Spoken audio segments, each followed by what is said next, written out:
Hello दोस्तों, नमस्कार। आज के वीडियो में आप सभी का बहुत बहुत स्वागत करता हूं। बैंक निफ्टी के एनालिसिस में रात में डेली रात 9:30 बजे करता हूं। ठीक है, आज मैं आप लोगों को साथ बैंक निफ्टी के कुछ चार्ट पैटर्न के साथ कुछ कंपोनेंट हैं, जैसे बैंक निफ्टी का एचडीएफसी बैंक हो गया, एक्सिस बैंक हो गया, आईसीआईसीआई बैंक हो गया, कोटक बैंक हो गया, इन सब पे थोड़ा सा डिटेल चर्चा करेंगे। ठीक है, और कोशिश करेंगे एक वीडियो ज़्यादा लंबा ना हो, 5-7 मिनट का ही हो। लेकिन अगर आप लोग डिटेल एनालिसिस चाहते हैं तो रात 9:30 बजे लाइव आइएगा, जिसमें मैं 1 घंटा 1.5 घंटा जो भी लगेगा मैं पूरा एनालिसिस करूंगा निफ्टी का, बैंक निफ्टी का, फिन निफ्टी का विद स्टॉक्स। तो आप लोगों की अगर स्टॉक्स की क्वेरी है वो भी सॉल्व होने वाली है। और फंडामेंटली स्टॉक का एक वीडियो डाला है, वो आप लोगों ने देखा नहीं है तो जाके जरूर चेक कर दिएगा। ठीक है, तो चलिए स्टार्ट करते हैं। देखिए, सबसे पहले बैंक निफ्टी को समझते हैं। तो बैंक निफ्टी अभी क्या चाहता है? बैंक निफ्टी में देखिए, सबसे पहले अगर हम इसको डेली टाइम फ्रेम में करेंगे तो डेली टाइम फ्रेम में बैंक निफ्टी थोड़ा सा ऐसा लग रहा है कि जैसे वीक सा लग रहा है। ठीक है, लेकिन मैं आपको दिखाता हूं। ठीक है, अब देखिए ये डे टाइम फ्रेम में है। ओके, ये डे टाइम फ्रेम में है। और याद रखिएगा, आप लोग याद करिएगा, पिछला में मैंने क्या बोला था? मैं ये बोला था कि जब बैंक निफ्टी निफ्टी से ज्यादा स्ट्रेंथ बैंक निफ्टी रखता है, जितना निफ्टी में वेटेज है उस मतलब ग्रोथ करने के लिए इस टाइम की मैंने बात करी थी, तो बैंक निफ्टी में ज्यादा मोमेंटम है। तो बैंक निफ्टी में उतना मूवमेंट हुआ है, जैसे कि आप लोगों को बताया था। तो नॉन स्टॉप ब्रेकआउट हुआ था यहाँ से, और यहाँ से ब्रेकआउट हुआ नॉन स्टॉप 54,500 रुपए का। ठीक है, यहाँ पे इसने पॉज लिया है, सस्टेन नहीं, सस्टेन करके अभी थोड़ा सा रीटेस्ट कर रहा है। तो रीटेस्ट वाला कॉन्सेप्ट समझते हैं, वो क्या है मैं उस पर भी बात करूंगा। तो इसके लिए ये डे टाइम फ्रेम पे आपको देखो क्या लग रहा है कि अगर इसके नीचे आता है बैंक निफ्टी, क्या लेवल है? ये लेवल हमारा है 53,740, 53,000 या 53 और 740। ठीक है, अगर इसके नीचे आता है, 740 के नीचे आता है, तो आपको एक बार 500 तक, ठीक है, और 350 ये लेवल आपको देखने को मिल सकते हैं, 53,500 और 53,350। ठीक है, बाकी डिटेल चर्चा के लिए रात 9:30 बजे आता ही हूं, तो आप लोग भी आइए। अब देखते हैं इसको 5 मिनट में करके क्या हो सकता है। ठीक है, तो 5 मिनट में आप देखोगे कि मार्केट, बैंक निफ्टी काफी गिरा था। ठीक है, बैंक निफ्टी कल के दिन काफी गिरा, और उसके बाद क्या हुआ? बैंक निफ्टी में वॉल्यूम था। लास्ट में आप देखोगे तो यहाँ पे आप देख सकते हो कि बैंक निफ्टी में कंटिन्यू इस वाली लाइन से इसमें यहाँ तक वॉल्यूम था। ठीक है, ये वॉल्यूम जजमेंट होता है। अगर इसका एनालिसिस आपको आता है तो समझ आ रहा होगा, नहीं आता है तो टाइम दीजिए, धीरे धीरे सारी चीजें समझ आने लग जाएंगी। ओके, तो यहाँ से मार्केट क्या है कि मतलब बाइंग के लिए अपॉर्चुनिटी यहाँ से दिखा रहा है मार्केट, यहाँ से बैंक निफ्टी गिरने के लिए लग नहीं रहा। ठीक है, आरएसआई भी ओवरसोल्ड दिखा रहा है, और वॉल्यूम भी इसमें बाइंग साइड में वॉल्यूम है। ठीक है, और ये 53,900 के ऊपर अगर निकलता है तो आपको 54,100 के लेवल दिखा सकता है। ठीक है, अब बाकी आप लोगों को मैं एक चीज दिखाता हूं। ठीक है, यहां पे देखिए,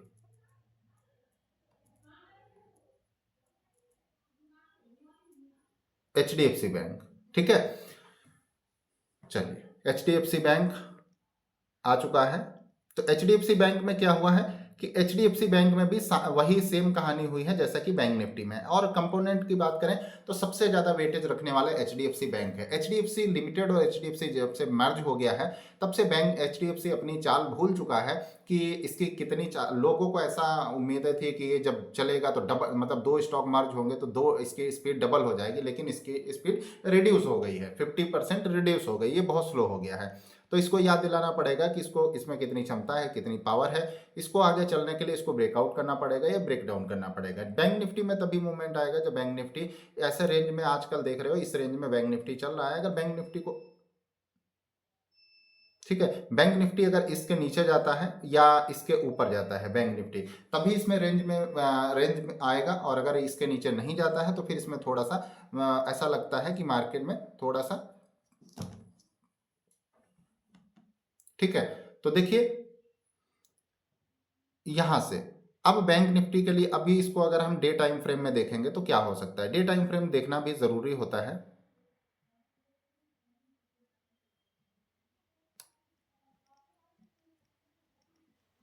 देखिए बहुत मेहनत लगती है, सब कुछ कंप्रोमाइज करना पड़ता है, और बड़ी एनालिसिस करके ही वीडियो बना पाता हूँ। तो आप लोगों को एक लाइक और एक कमेंट ज़रूर चाहिए। अगर आप लोग कर सकते हैं तो अगर आपको कोई कमेंट में या उसमें प्रॉब्लम होती है तो प्लीज़ अपने हाथों को कष्ट मत दीजिएगा। मैं कर रहा हूँ, अपने लिए करता हूँ, ठीक है। अगर आप लोगों को कोई कष्ट नहीं है तो ज़रूर से एक बार क्लिक करिएगा और कमेंट ज़रूर करिएगा कि वीडियो कैसा लगा और आप लोगों को एनालिसिस कैसी लगी, तो मैं आगे भी बना पाऊँगा। नहीं तो क्या होता है कि लोग बोलते हैं कि सर वीडियो बनाइए, मैं बना देता हूँ। उसके बाद क्या होता है कि अगर व्यूज़ नहीं आते हैं तो फिर मेरा भी भाई इतनी मेहनत करके बनाता हूँ तो फिर थोड़ा मन नहीं लगता है। हालाँकि वो मेरी प्रॉब्लम है, आप लोगों की इसमें कोई गलती नहीं है। आप लोगों को नहीं पसंद आता तो मत सब वो करिएगा, ठीक है। तो देखिए बैंक निफ्टी एचडीएफसी बैंक के लिए अगर हम देखेंगे तो एचडीएफसी बैंक में क्या हो सकता है कि डे टाइम फ्रेम में इसमें थोड़ा सा बेयरिश साइन है, लेकिन लास्ट मोमेंटम में इसमें अगर बिल्कुल लास्ट में जाएंगे तो इसमें अपन एक बाइंग आती दिखी है। अगर वो बाइंग सस्टेन होती है तो थोड़ा सा ये ऊपर आ सकता है, लेकिन अगर सस्टेन नहीं करती है तो आप देखिएगा कि एचडीएफसी बैंक थोड़ा सा नीचे आएगा। कहाँ तक आएगा? इस वाली जो ये ब्लैक लाइन हमने ड्रॉ करी है इस वाली रेंज तक आ सकता है, ठीक है। और दूसरी चीज इसमें क्या देखना है वो भी मैं दिखाता हूँ। इसको थोड़ा सा छोटा करेंगे डे टाइम फ्रेम में, ठीक है, डे टाइम फ्रेम में। और इसको लॉन्ग चार्ट अगर हम करते हैं तो देखिए एक चार्ट में हमें क्या फॉर्मेशन नजर आ रहा है। देखिए बैंक इस तरीके से इसने इस तरीके से एक डब्ल्यू पैटर्न बनाया जिसका टारगेट हिट कर दिया। अगेन इसने क्या किया, अब ये रीटेस्ट के लिए गया, ठीक है। अब ये एक पैटर्न बना है और उसके बाद अगर ये इस तरीके से सस्टेन होता है तो ऐसे बनेगा, ठीक है। इतना तो नहीं बनेगा, ठीक है। देखिए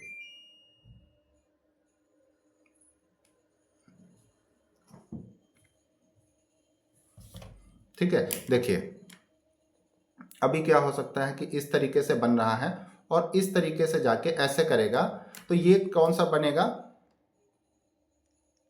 कप विद हैंडल, ठीक है। बाकी आप समझ जाना, कप विद हैंडल। अगर ये इसका ब्रेकआउट होता है इस तरीके से, अगर ब्रेकआउट होता है तो कंटिन्यू एचडीएफसी बैंक 1900 की तरफ जा सकता है।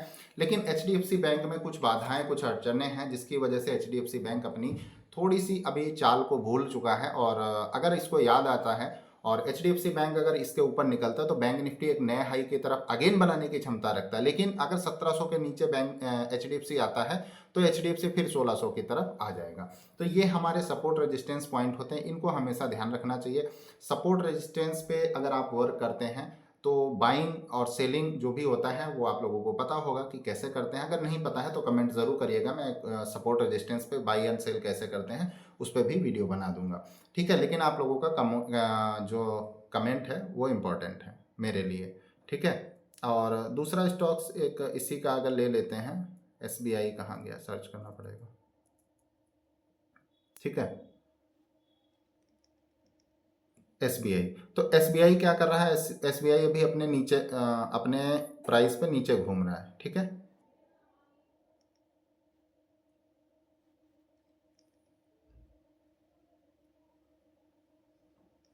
एसबीआई देखो, ये एक मैंने बहुत पहले बताया था, वीडियो बनाया था, ये कब का था? अक्टूबर 2023, यानी कि एक साल पहले मैंने यहाँ पे मेरे सारे चार्ट ड्रॉ होते हैं, क्योंकि यहाँ पे मैंने एक साल पहले बताया था कि इस तरीके से बैंक निफ्टी का टारगेट यहाँ तक था। तो bank Nifty HDFC sorry SBI का, तो एसबीआई का टारगेट यहाँ तक हो गया। अभी एसबीआई का अगला टारगेट क्या हो सकता है वो हम देखते हैं।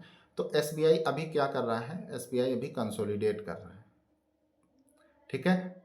4 जून को नीचे आया, उसके बाद एक नया हाई के 900 के आसपास गया और 900 के आसपास से ऐसे जाके ये ऐसे ऐसे कंसोलिडेट करके यहाँ पे टिका है। लेकिन इसका टाइम फ्रेम अगर आप देखोगे तो हायर हाई में इसमें बन रहा है, ठीक है। अगर ये बनता है तो पहला टारगेट यहाँ तक आएगा और उसका दूसरा टारगेट, और लॉन्ग टर्म में ये 900 की तरफ हमें ऐसा लगता है कि अगेन 900 की तरफ जा सकता है, ठीक है। तो ये भी हमें लगता है। और आईसीआईसी बैंक अपना नया हाई बना चुका है। कोटक बैंक की अगर मैं बात करूं तो कोटक बैंक में क्या हो सकता है, ठीक है। कोटक बैंक भी थोड़ा सा नीचे आ रहा है, वो आप लोगों को मैं दिखा तो सकता हूं लेकिन वीडियो लंबा होगा तो प्रॉब्लम आपको होगी,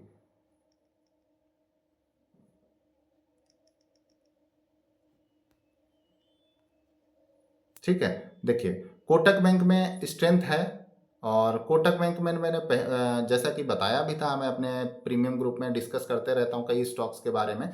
तो यहाँ पे आप देखोगे कि ये परफेक्ट ड्रॉ नहीं हो रही है, ठीक है, इस तरीके से।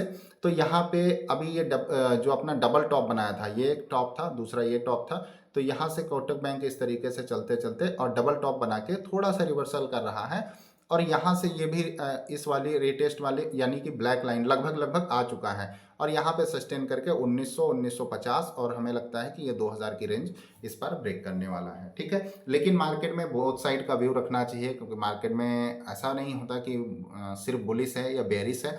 अगर बुलिश और बेरिश की कहानी इतनी होती है कि कोई स्टॉक अगर बुलिश है तो बेरिश होने के लिए थोड़ा सा नीचे आता है, उसके बाद ऊपर आ जाता है, फिर थोड़ा सा नीचे आता है, फिर ऊपर जाता है। लेकिन अगर आप लॉन्ग टर्म के लिए हैं तो आपको इन सब चीज़ों से मतलब नहीं होता है। अगर आपका शॉर्ट टर्म भी होता है या इंट्राडे में, तो हमें दिन भर में कई बार बाई कई बार सेल करना पड़ता है, लेकिन वो चीज़ें अलग होती हैं। इन्वेस्टमेंट डिफरेंट है, इंट्राडे डिफरेंट है, ठीक है। और जो मैंने एनालिसिस करी आप लोगों को कैसा लगा ज़रूर बताइएगा। भाई बहुत मेहनत लगती है, बाकी आप लोग समझदार हैं। थैंक यू, जय हिंद। नेक्स्ट वीडियो में मिलते हैं, आप लोगों का प्यार बना रहा। तो नेक्स्ट वीडियो किसी भी चार्ट पैटर्न या एनालिसिस रीडिंग के पर्पज से आएगी, लर्निंग वाली होगी। तो ये 2 वीडियो मैंने बनाया है, आप लोगों का प्यार चाहता हूँ। थैंक यू, जय हिंद, जय भारत।